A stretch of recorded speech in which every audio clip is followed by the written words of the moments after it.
the research vessel Endeavour hummed with the quiet efficiency of night shift. Dr. Ethan Ross sat at his console, monitoring gravitational data streams, enjoying the solitude of the graveyard hours when most crews slept and the ship felt peaceful rather than crowded. Except tonight, he wasn't quite alone. Kael worked at a nearby console, her pointed ears occasionally twitching as she processed calculations. They'd been colleagues for 8 months, easy professional rapport, shared passion for astrophysics, the comfortable silence of people who understood each other's work. And underneath all that professional comfort, an attraction Ethan tried not to think about too much. Varani were empaths.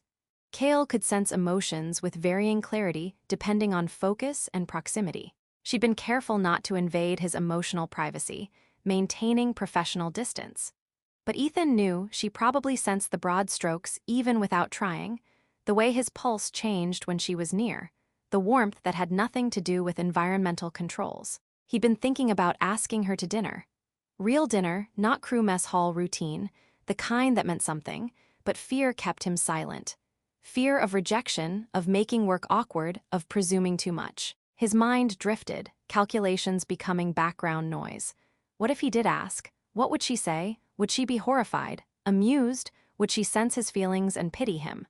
I would say yes if he asked, Ethan whispered to himself, imagining her perspective, trying to convince himself there was hope. He didn't know Varani hearing was remarkably acute. Didn't know that what he thought was internal monologue had been barely vocalized, caught by those sensitive, pointed ears. Kael went still. Her empathic senses suddenly focused with laser precision, feeling the vulnerability and longing radiating from Ethan. Yes, her voice was quiet but clear in the night shift silence. Ethan's head snapped up, heart hammering. She heard him. She answered. The moment hung between them, fragile and enormous. The silence stretched until Ethan had to break it or drown in his own heartbeat.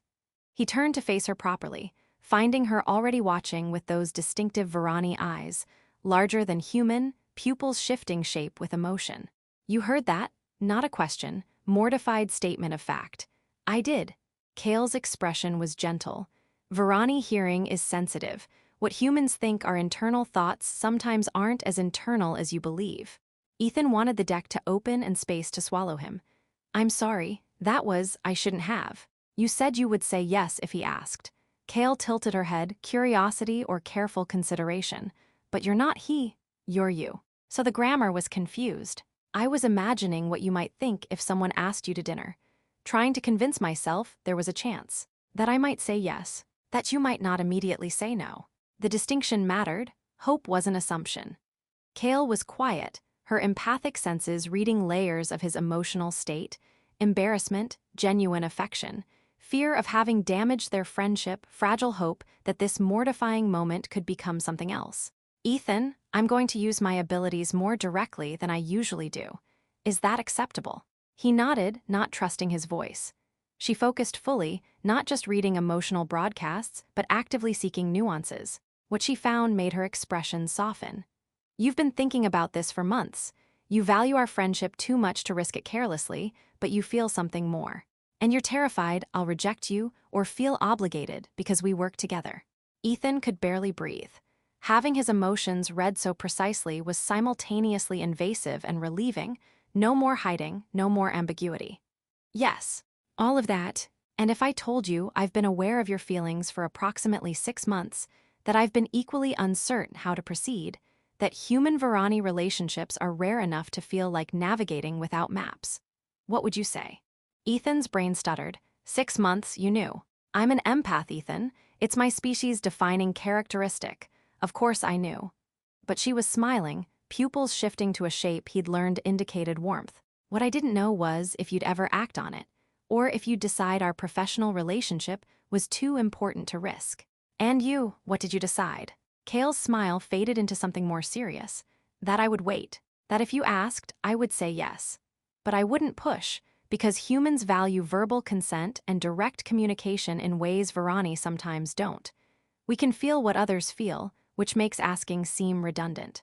But I've learned humans need the asking, need the verbal acknowledgement. She paused, so I waited for you to ask. And instead, you overheard me talking to myself like an idiot. You were talking like someone afraid of rejection. That's not idiocy, that's vulnerability. Kael stood, moving closer but maintaining respectful distance.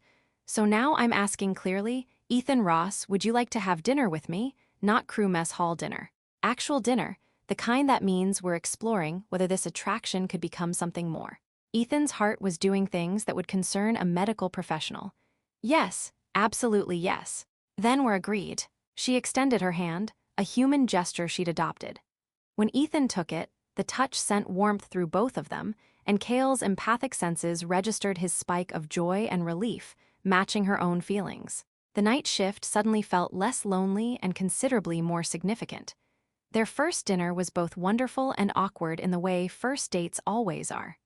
They used an observation lounge during off hours, bringing food from the mess but making the environment special. Dimmed lights, spectacular view of the Helix Nebula, privacy. Conversation flowed easily at first, they'd been friends for months. But there was new tension too, awareness that they were shifting dynamics, that this mattered in new ways. Ethan learned more about Varani culture, how empathic abilities shaped their entire society.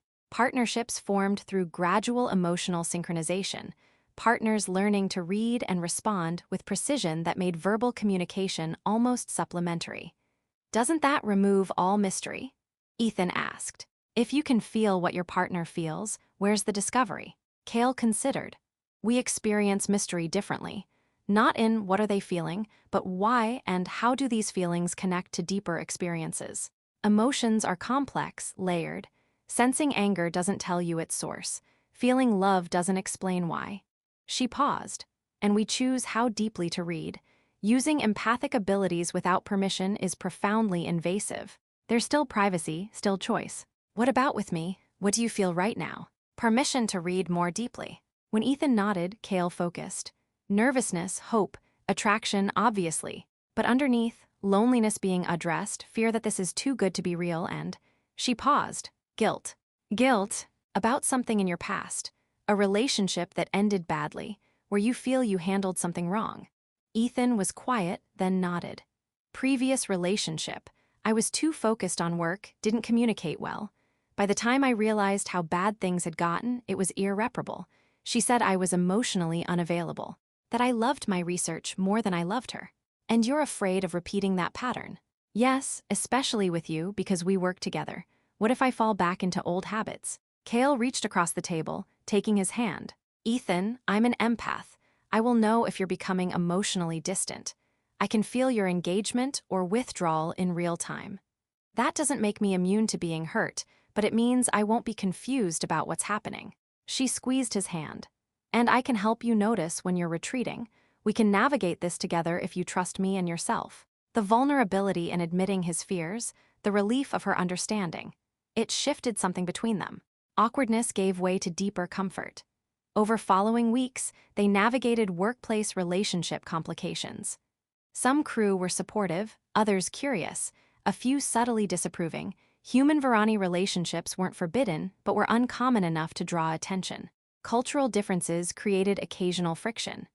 Varani physical affection was more casual, touches, proximity, tactile connection that reinforced emotional bonds. Ethan adjusted to Kael's tendency to touch his shoulder, arm, hand during conversations, learning these touches were communication. Meanwhile, Kael learned Ethan needed verbal affirmation more than she initially understood. Her ability to sense his emotions made explicit confirmation feel redundant, but Ethan needed to hear, "I care about you," even when she could feel that he knew. They were learning each other's languages, emotional and verbal, touch and word. The turning point came during crisis. The Endeavour encountered unexpected gravitational surge that damaged stabilization systems. All hands worked frantically, and in the chaos, Ethan and Kael were separated, working different repair teams in different sections. For hours, they couldn't contact each other directly. When the crisis passed and they finally reunited, Ethan pulled her into an embrace more desperate than elegant. "I couldn't feel you," Kael said into his shoulder, her empathic senses having been overwhelmed by emotional chaos from the entire crew. "For hours, I couldn't distinguish your emotional signature. I was terrified." Ethan held her tighter. "I kept thinking about things I haven't said. ways I've been holding back because I was afraid. He pulled back to meet her eyes. Kael, I love you. I should have said it weeks ago, but I was scared. But I love you, and almost losing you without having said it. I know, Kael interrupted gently. I've felt it, but thank you for saying it. Can you say it? Not just feel it or acknowledge it, but actually say it. Kael smiled. I love you, Ethan Ross, have loved you for months, and now we're here. 6 months after that whispered, I would say yes if he asked. They'd built something remarkable, a relationship honoring both their natures, navigating differences, continuing to deepen. The Endeavor's mission concluded successfully. The crew faced decision, scatter to new assignments or request continued collaboration. They discussed it in the same observation lounge where they'd had their first dinner. If we request different assignments, we'd be apart for at least a year, Ethan said. I don't want that, but I don't want you compromising your career for a relationship. Kael tilted her head. You're assuming I'd be compromising. What if working together is what I want professionally as well as personally? Our collaboration has been extraordinarily productive. They decided to request continued partnership. The decision felt right, not compromise but alignment. When their request was approved, they celebrated, and conversation turned to longer-term future. Human-Varani partnerships are rare, Kael said, partially because of logistics. Our lifespans are different. Varani live approximately twice as long as humans. Our biology makes reproduction impossible without extensive medical intervention. And our cultures have different commitment expectations. I know, Ethan said. I've done research. I know Varani consider emotional bonding more permanent than legal marriage. But humans need that formalization. Need verbal commitment, symbolic gestures, social recognition. Kael squeezed his hand. I've learned that about you specifically. What are you saying? I'm saying that if you asked me to marry you, using the human concept, with all its formal and symbolic weight, I would say yes. Ethan's breath caught. Is that hypothetical or? I'm telling you clearly that I'm ready for that commitment if you are. I've thought about our future, the complications and beauty, and I choose this. Choose you, choose us. She smiled. I've also learned humans like to be the ones to ask. So I'm not asking you. I'm telling you my answer to a question you haven't posed yet. Ethan laughed. You're taking all the suspense out of the eventual proposal. I'm an empath. I already know you're thinking about it. There's no suspense for me. But I understand you need to ask in your own way, in your own time. 3 weeks later, during another quiet night shift, Ethan proposed simply. Kael, I love you. I want to spend my life navigating our differences and celebrating our similarities. Will you marry me? Kael's empathic senses felt his sincerity, his hope, his absolute certainty. Yes, absolutely yes. They formalized their commitment in a ceremony blending human and Varani traditions, verbal vows for his culture, empathic bonding ritual for hers. Now they work side by side on night shifts, comfortable in shared silence. Married, bonded, committed through both cultures' frameworks. When Ethan's mind drifts and he subvocalizes without meaning to, I can't believe this is real. Kael's acute hearing catches it. It's real. I can feel that you believe it now.